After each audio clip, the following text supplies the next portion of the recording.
Hey guys, Ryan Moke here, teaching professional at Wynnum Golf Club. Today what I want to talk to you about is how to practice effectively, okay? So what I commonly see is someone comes for a lesson or someone goes to a lesson, and for the next week or so what they do is they just bash golf balls on the range willy-nilly. What I want you to try and do this time is I want us to try and practice more effectively. Now how do we do that? We grab our golf balls, we'll grab our bucket of golf balls and we split them into 3 lots. So if you've got 60 golf balls at a range, I want you to split them into 20, 20 and 20. Okay? For the example I'm doing today on video, I've got 9 golf balls in front of me and I've split them into 3 lots of 3.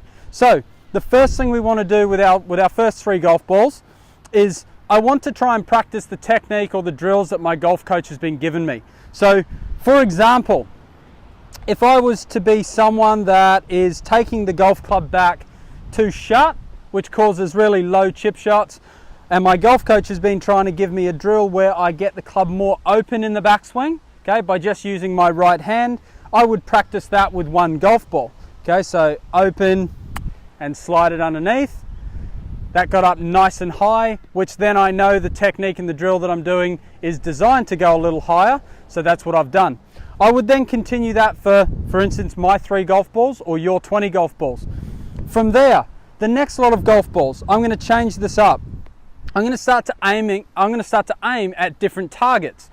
So I've got 3 targets on our chipping green over here, and what I'm going to do is I'm going to go through my routine. So what I'm going to do, I'm going to implement that change that I just made, so I'm feeling like the club face is going open on the backswing and sliding underneath.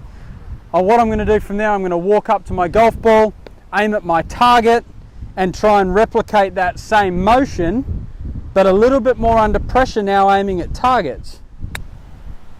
Okay, I've hit a pretty good shot. I've landed it a fraction too far, so my next target, I would try and land it a little bit shorter. The last 3 golf balls that I'm going to use, or for example your last 20 or your last 9, whatever it might be, I'm going to actually throw these around the putting green, or the chipping green, sorry. And when I throw this around the chipping green, I'm going to try and hit it as close to the flag as I can. I'm going to grab my putter and I'm going to try and putt out. And if you did this in a game of what I call par 18, so if you had 9 golf balls around your chipping green, you choose a hole or even choose multiple holes, you can then try and find out how many shots it takes you for those 9 golf balls. So obviously if you were to get up and down in 2 for every single one of them, it would be a score of 18.